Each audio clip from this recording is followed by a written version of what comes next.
سب لوگ خوش گپوں میں مگن تھے جب درید مراد صاحب کو اٹھائے بھاگتا ہوا نیچے آیا۔ ان کے پیچھے ہی نادیہ بیگم روتی ہوئی آ رہی تھی۔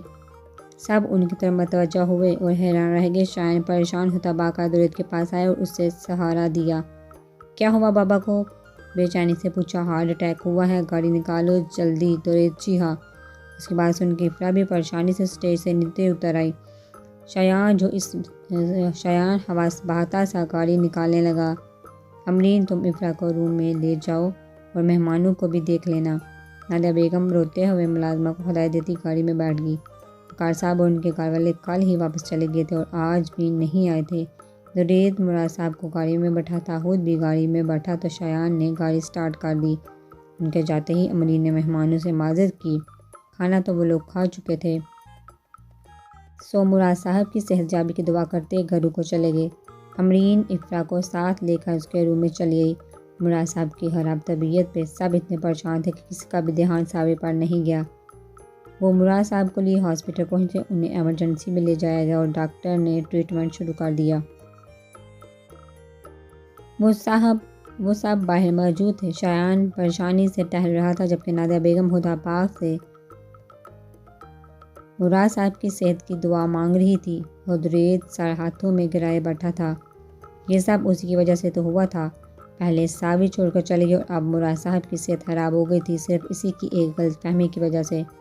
مگر اس نے ایسا تو نہیں چاہا تھا۔ یہ کیا ہو گیا تھا؟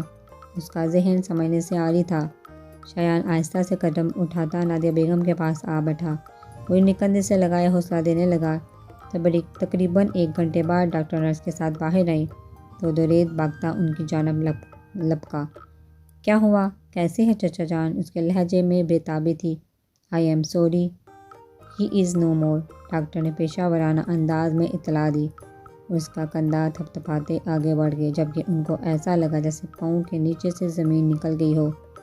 وہ فرش پہ ڈہ گیا تو نادیہ بیگم چیئر پر بیٹھی رونے لگی جبکہ شایان کو سمجھ نہ آیا وہ اسے کیسے سنبھالے۔ اس کی آنکھوں سے آنسو نکلتے گالوں پہ گر رہے تھے۔ خود کو سنبھالتا وہ آگے بڑھا اور نادیہ بیگم کو گلے لگائے ان کو سنبھالنے لگا۔ جلد ہی مراد صاحب کی باڈی ان کے حوالے کر دی گئی اور 2 ایمبولینس میں ان کو گھر لے جایا گیا۔ جہاں پہلے ہر طرف خوشیاں تھیں اب وہاں ماتم اور دکھ کے ڈیرے تھے۔ میت کو لاؤنج میں رکھا گیا تھا۔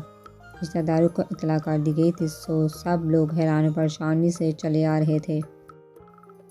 حنا بیگم نادیہ بیگم کو سنبھال رہی تھی۔ بے شک حنا بیگم کو نادیہ بیگم پہ غصہ تھا مگر انہوں نے ایسا تو نہیں چاہا تھا۔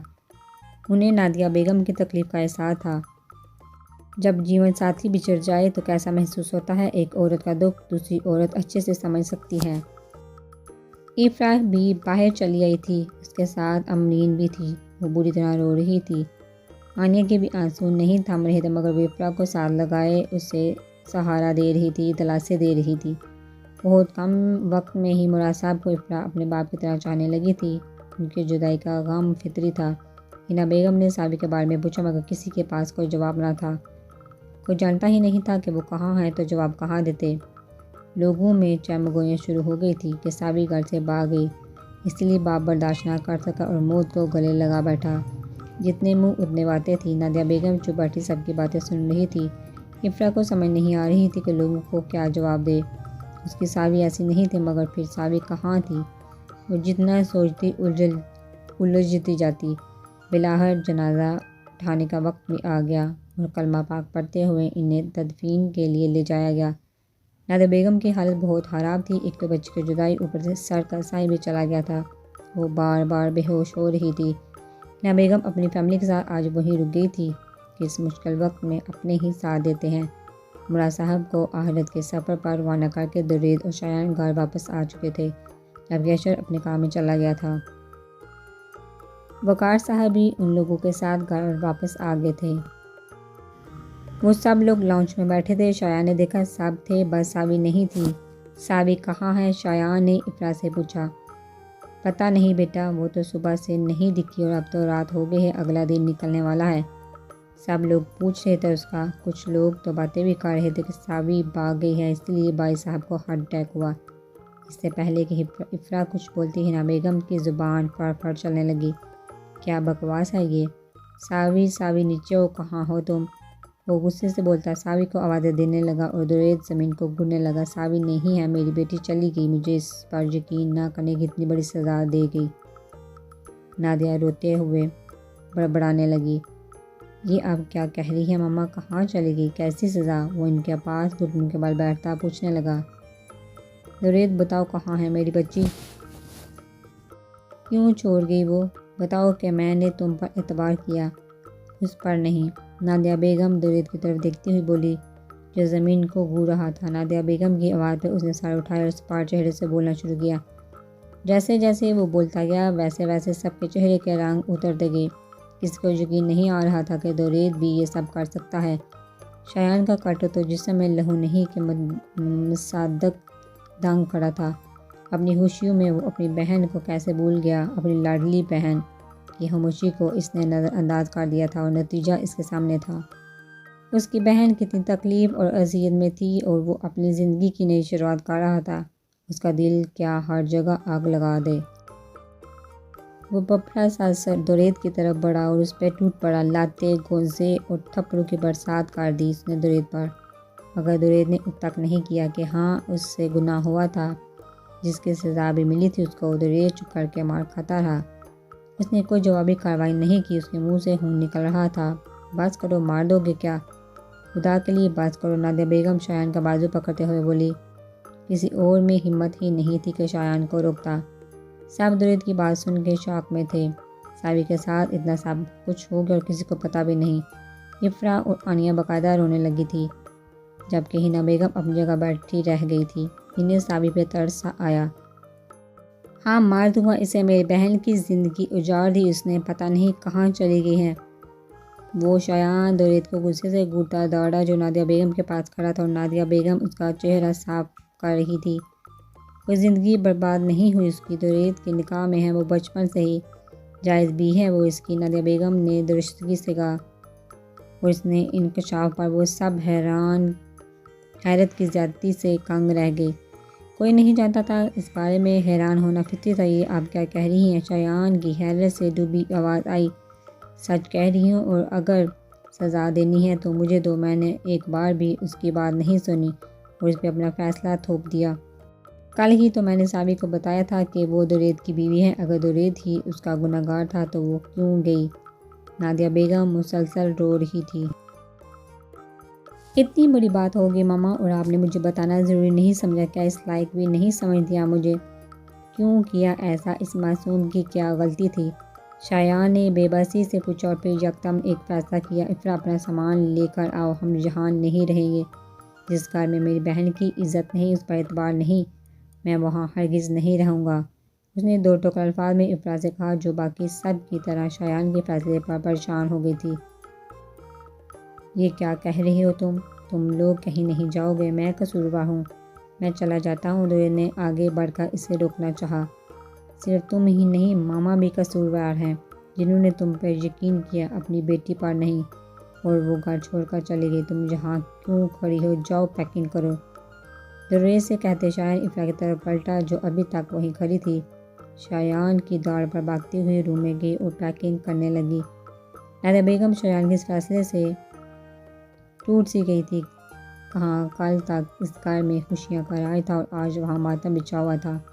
پتہ نہیں ان کے آشیانے کو کس کی نظر لگ گئی تھی۔ میں تب تک اس گھر میں واپس نہیں آؤں گا جب تک میری بہن واپس نہیں آ جاتی۔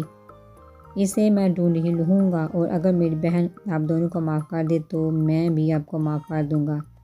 اتنا کہتے وہ افرا کا ہاتھ ہمیں گھر سے چلا گیا اور نادیہ بیگم اپنے آشیانے کو بکھرتا دیکھتی رہ گئی۔ چچی ماں، دریت نے کچھ کہنا چاہا۔ نادیہ بیگم نے ہاتھ اٹھا کر منع کر دیا اور کہا، تو بس یہ، میں تمہیں معاف کر دوں گی دریت، اگر تم میری نور کو واپس لے آؤ۔ پھر آنیہ انہیں کمرے میں لے گئی اور وقار صاحب اور ہنا بیگم دریت کو تسلی دینے لگے۔ نادیہ بیگم نے دریت کو بچے والی بات نہیں بتائی تھی۔ اگر وہ بتا دیتی کہ انہوں نے کس طرح ساوی کی بات سنے بغیر دریت کے اوپر فیصلہ چھوڑ دیا تھا اور ساوی کو بدکردار سمجھا تھا، تو شایان کی طرح وہ بھی انہیں چھوڑ کر چلا جاتا۔ اگر ایسا ہوتا تو وہ سہ نہیں پاتی اور شاید مر جاتی۔ وہ ریش ڈرائیو کرتا ہاسپٹل پہنچتا تھا۔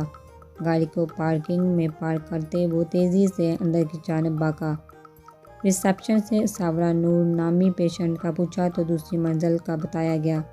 وہ ارد گرد سے بے نیاز بھاگتا ہوا جانے لگا۔ ہڑبڑی میں اسے لفٹ استعمال کرنے کا خیال بھی نہیں آیا۔ کچھ اتنی ہی جلدی تھی اسے اپنی زندگی سے ملنے کی۔ سیڑھیاں چڑھتے وہ کئی بار لڑکھڑایا اور گرتے گرتے بچا۔ 10 منٹ بعد وہ دوسری منزل پر تھا، جہاں سامنے ہی آپریشن تھیٹر کے باہر ایک لڑکی اور ایک عورت کھڑی تھی۔ اس نے جلدی سے فون نکالا اور وہی نمبر ڈائل کیا جس سے نور کی کال آئی تھی۔ بیل کہیں پاس ہی بج رہی تھی۔ اس نے آواز کی سمت دیکھا تو اسی عورت کے ہاتھ میں فون تھا جسے وہ کان سے لگا رہی تھی۔ وہ تیر کی تیزی سے اس تک پہنچا۔ ساورا نور کے ساتھ آپ ہیں؟ اس عورت نے پوچھا جو حیرانی سے ٹکڑے ٹکڑے سے دیکھ رہی تھی۔ جی، مگر آپ کون؟ اس نے استفسار کیا۔ میں اس کا شوہر درید احمد۔ کہاں ہے وہ؟ اپنا تعارف کرواتے اس نے ساوی کا پوچھا۔ میں کیسے مان لوں آپ اس کے شوہر ہیں؟ اس نے کہا تھا کہ اس کا اس دنیا میں کوئی نہیں ہے۔ اس عورت نے تیکھے لہجے میں پوچھا۔ اس کی بات سن کر وہ تلخی سے مسکرایا اور اپنا فون نکال کے اس میں موجود تصویریں اور اس عورت کو دکھائی جس میں ساورا کی مراد صاحب، نادیہ بیگم، درید شایان کے ساتھ کافی تصویریں تھیں۔ میری بیوی ہے، کچھ پرسنل ایشو کی وجہ سے ناراض ہو کے گھر سے چلی گئی تھی۔ کہاں ہے وہ؟ میں اس سے ملنا چاہتا ہوں۔ تھوڑا بہت بتاتے اس نے ساوی کا پوچھا۔ اس کی بات پر اس عورت نے ڈاکٹر کی طرف دیکھا تو ڈاکٹر نے درید کو اپنے ساتھ آنے کا اشارہ کیا۔ ڈاکٹر اسے اپنے کیبن میں لے آیا۔ اسے سیٹ پر بیٹھنے کا اشارہ کرتے ڈاکٹر خود بھی اپنی جگہ پر بیٹھا اور سنجیدگی سے گویا ہوا۔ دیکھیے درید صاحب، جب انہیں یہاں لایا گیا ان کی حالت بہت خراب تھی۔ وہ لیبر پین سے گزر رہی تھی اور اسی دوران انہیں کسی قسم کا گہرا صدمہ پہنچا ہے جس کی وجہ سے ان کا نروس بریک ڈاؤن ہوا ہے، جس کی وجہ سے ان کی کنڈیشن سٹیبل نہیں ہو رہی اور وہ بے ہوش ہیں۔ اگر 24 گھنٹوں میں ان کو ہوش نہیں آیا تو ان کے کومے میں جانے کا خدشہ ہے۔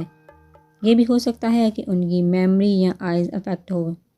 فی الحال کچھ کہا نہیں جا سکتا۔ ہم پوری کوشش کر رہے ہیں، باقی سب تو خدا کے ہاتھ میں ہے۔ ڈاکٹر نے تفصیل سے ساوی کی کنڈیشن بتائی جسے سن کر درید کے دل پہ چھریاں سی چلنے لگی۔ ڈاکٹر، میرا بچہ وہ ٹھیک ہے؟ پوچھتے ہوئے اس کا لہجہ کانپا۔ اور ہاں، اس بارے میں بتانا ہی بھول گیا، آپ کا بیٹا بالکل ٹھیک ہے اور اس وقت وہ نرسری میں ہے۔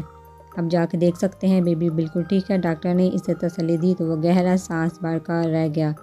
جو کرنا پڑے کریے، بس مجھے میری بیوی صحیح سلامت چاہیے، وہ بے چینی سے بولا۔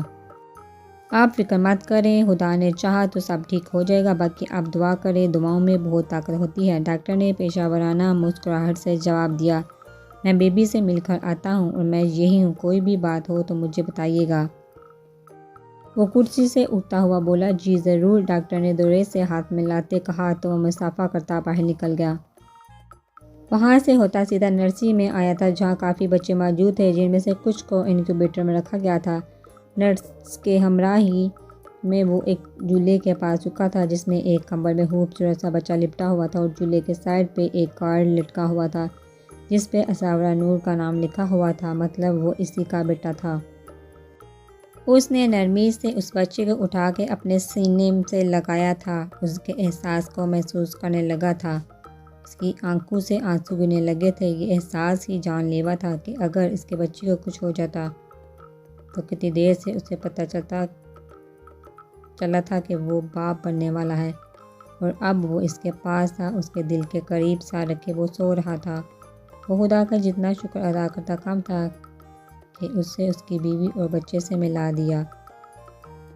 اسے دیر نہیں ہوئی، اب وہ اپنے بچے بیوی کے ساتھ کھل کر جیے گا، انہیں زندگی کی ہر خوشی دے گا اور اپنے بچے کی زندگی کا ہر لمحہ الوا کر سکے گا۔ اس نے اس کا چہرہ دیکھا جو بالکل اس کی کاپی تھا، ایک نقش درید سے ملتا تھا۔ ناک، ہونٹ تھوڑی، بس آنکھوں کا پتہ نہ چلا کہ وہ کیسی تھی کیونکہ وہ سو رہا تھا۔ میرا شامیر، میرا بیٹا، وہ اس کے گالوں پہ باری باری بوسہ دیتا محبت سے اسے دیکھتا رہا۔ چلو آپ کی پھوپھو اور نانو پلس دادو کو فون کرتے ہیں اور بتاتے ہیں کہ شامیر صاحب اس دنیا میں آگے ہیں۔ وہ اس سے باتیں کرتا ہوا فون نکالتا، ایک ہاتھ سے اسے تھامتا نرسری سے نکل گیا۔